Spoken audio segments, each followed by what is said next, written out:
Hi, we're here with SBP candidate Patrick Thomas. Patrick, thank you so much for joining us today. Yeah, absolutely. Yeah, no problem. To kick it off, what inspired you to run and what separates you from the other candidates? Yeah, absolutely.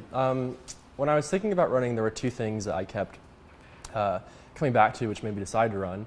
The first was a speech that I saw Indian Mills give. It's actually on YouTube. It's actually on the King's College YouTube page, wherein he essentially outlines the 4 pillars of the school. And the first two that he goes over is unashamedly Christian, and then the commitment to the liberal arts, which are both reasons actually why I came to King's. But preserving those in student government is something that I think is paramount, especially in this election. I think because there are so many people running, there's a lot of great ideas, there's a lot of skill sets, but making sure we stay true to the simple truths of King's, I think is going to be something that I hope to underscore over the next couple of weeks. But I think even above that, why did I run? I care about the school and I love the institution. Great. What have you learned at your times at during your time at King's that will influence your presidency? Vulnerability is a good thing. You are not always going to be correct, so surround yourself with the best people that you can. And when you do make a mistake, own it. I think those are probably the 3 things I have learned, especially serving as a House President, serving as Chamberlain, where certainly vulnerability is critical to that position. But the people here shape you. The community at King's shapes you. It certainly shaped me spiritually, personally. I have been shaped by the faculty, by the students here. And I think those are the 3 things that stand out, and those would be the 3 things I would hope to bring to this position. Can you give an example? Yeah, absolutely. So I think with vulnerability, being able to meet someone from a position of brokenness, recognizing your own brokenness, I think that's so crucial in servant leadership.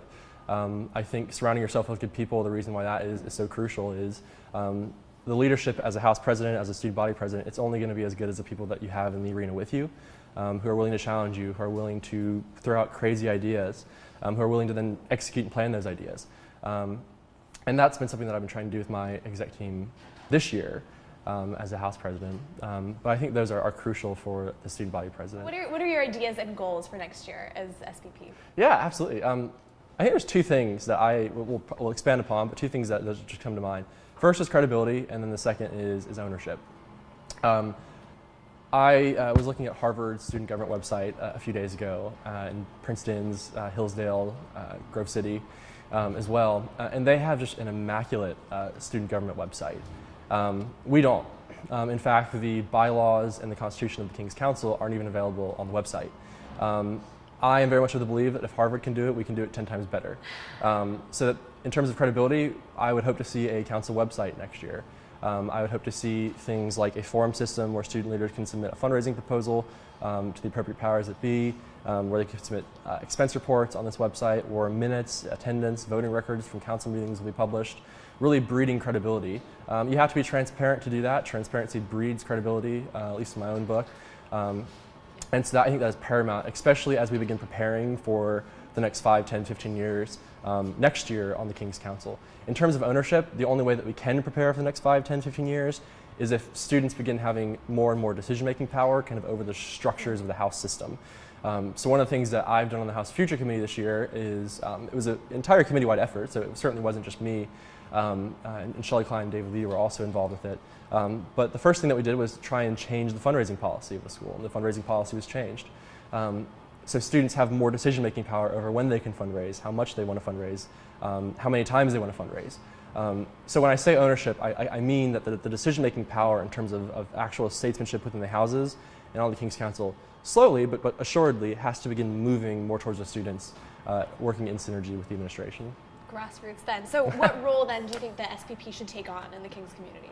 Yeah, so I think there's a few things that come to mind when I think about the roles that the SBP plays. So the first is managing the cabinet. The student body president is tasked with managing the cabinet. So the people who serve under him, making sure that they are present in their position, that they have sphere of sovereignty, that they in themselves have decision-making power. He is the executive of the council. So he presides over the council, stewards the debate, brings things forth for consideration. He's the liaison between student development and the student body, so communicating things that the student development team is thinking about, things that he can disclose to the student body, and at the same time too representing the student body in those meetings with student development. And finally, he's the public face of the school. meeting with donors, meeting with just students, meeting with anyone who's interested about the King's College. And so in all 4 of those roles, I would more or less be guided, I think, by a few questions. First question, did we leave the school better off than we found it? So if elected, this time next year, has the school been made better for that? Has it been better off because of that? Secondly, do we address the needs, the actual cares of the student body, and do we take measures to see those resolved on the council? I think that is very important. We've had a lot of debate, I think, on the council this year, but in terms of recommendations and actual action-based plans, I think that's something that we haven't seen too much of. And so in those 4 kind of silos, if you will, those would be 2 things that I would hope to bring as SBP. Great. What is your biggest weakness, and how will you overcome that as president? Yeah. Examples are. Yeah. So I think for me, the kind of position of Reagan president has always been a bit polarizing within the King's community, specifically in terms of relatability. That has always been, I think, a concern for a concern that the student body has possibly had for kind of my predecessors in this position, but I think also for me. Do you think you are someone who's relatable? Oh, yeah, absolutely. I think that King's is unique because it's such a small school, right? That's something that we all agree on. And I think because it's small, because we have the house system, it can at times become easy to categorize kind of into positions and into houses. Yeah. But absolutely, I would want to meet with anyone who has ideas, who has even concerns and frustrations. Yeah. And I would, want to do that now. I wouldn't just want to wait to become student body president and then decide to meet with people. I mean, I welcome people coming and talking, and me also talking with people over the next few weeks leading up to the election. Great. Who is your role model and why? This is kind of like sometimes can get the eye rolls, I think, but I think William Wilberforce is certainly someone that is, I would love to see a house named after Wilberforce. That's obviously not something that's going to happen next year or probably within the next 5 years, but I would love to see a house named after Wilberforce. I think I'm reading through a biography of his right now, and just hearing about his story, hearing about his commitment to being duty-bound to bear witness to the truths, really, of Christianity in a time as I think as volatile as he was living within, and the 2 great objects that he set forth, the abolition of slavery and the reformation of society, so the kind of the reformation of manners.